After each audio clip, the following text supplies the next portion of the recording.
जय श्री राम। वाल्मीकि रामायण सर्ग 29। सीता का श्री राम के समक्ष उनके साथ अपने वनगमन का औचित्य बताना। श्री राम की यह बात सुनकर सीता को बहुत बड़ा दुख हुआ। उनके मुख पर आंसुओं की धारा बह चली और वे धीरे धीरे इस प्रकार कहने लगी। हे प्राणनाथ, आपने वन में रहने के जो जो दोष बताए हैं वे सब आपका स्नेह पाकर मेरे लिए गुणरूप हो जाएंगे। इस बात को आप अच्छी तरह समझ लें।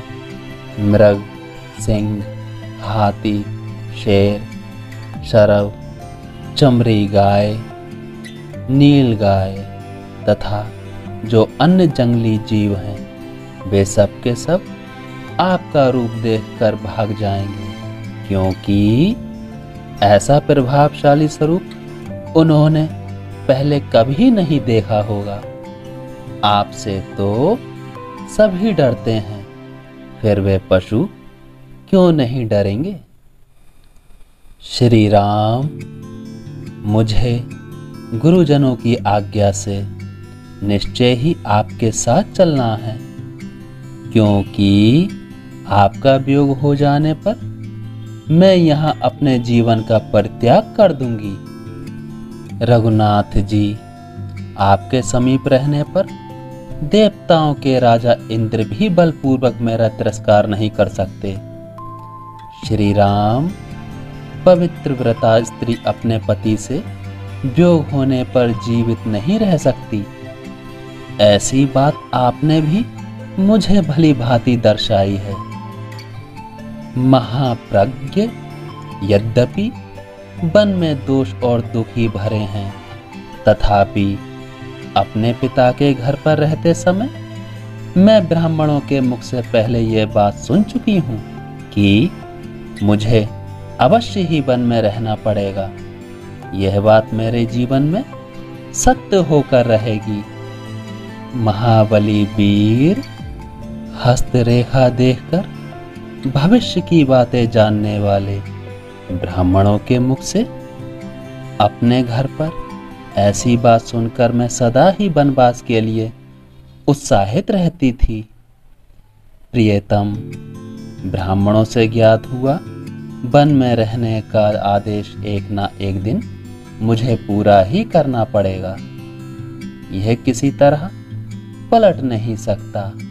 अतः मैं अपने स्वामी आपके साथ वन में अवश्य चलूंगी।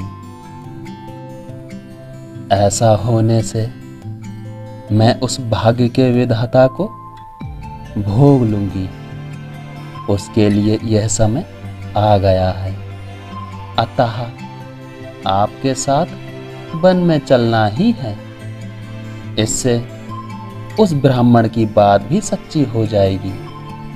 वीर, मैं जानती हूँ कि वनवास में अवश्य ही बहुत से दुख प्राप्त होते हैं, परंतु वे उन्हीं को दुख जान पड़ते हैं जिनकी इंद्रियां और मन अपने वश में नहीं हैं।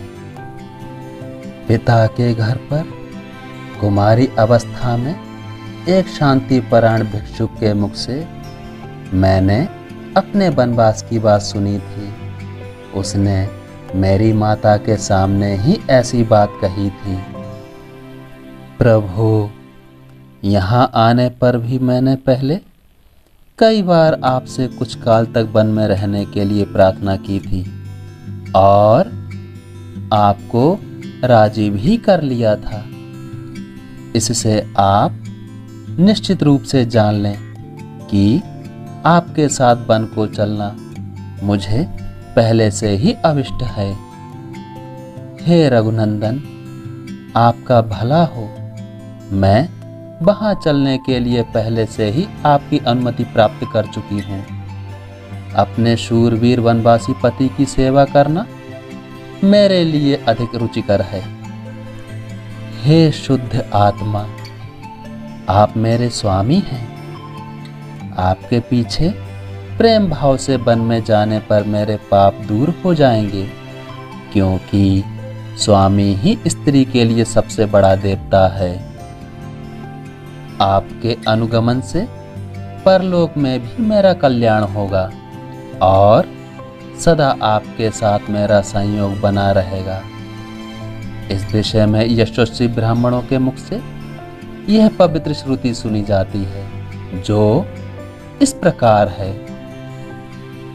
हे महाबली वीर, इस लोक में पिता आदि के द्वारा जो कन्या जिस पुरुष को अपने धर्म के अनुसार जल से संकल्प करके दी जाती है, वह मरने के बाद परलोक में भी उसकी स्त्री होती है। मैं आपकी धर्म पत्नी हूँ, उत्तम व्रत का पालन करने वाली और पतिव्रता हूँ। फिर क्या कारण है कि आप मुझे यहाँ से अपने साथ ले चलना नहीं चाहते हैं? मैं आपकी भक्त हूँ, पतिव्रत का पालन करती हूँ, आपके बिछोहे के भय से दीन हो रही हूँ तथा आपके सुख दुख में समान रूप से हाथ बटाने वाली हूँ। मुझे सुख मिले या दुख, मैं दोनों अवस्थाओं में सम रहूंगी, हर्ष या शोक के वशीभूत नहीं होंगी। अतः आप अवश्य ही मुझे साथ ले चलने की कृपा करें।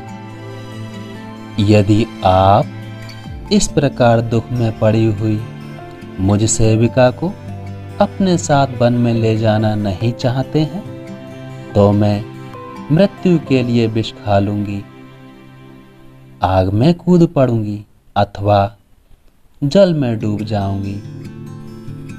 इस तरह अनेक प्रकार से सीता जी वन में जाने के लिए याचना करती रहीं, तथापि महाबाहु श्री राम ने उन्हें अपने साथ निर्जन वन में ले जाने की अनुमति नहीं दी। इस प्रकार उनके अस्वीकार कर देने पर मिथिलेश कुमारी सीता को बड़ी चिंता हुई और वे अपने नेत्रों से गरम गरम आंसू बहाकर धरती को भिगोने सी लगी। कुपित देख मन को वश में रखने वाले श्री रामचंद्र जी ने उन्हें वन के विचार से निर्वृत्त करने के लिए भांति भांति की बातें कहकर समझाया। जय श्री राम।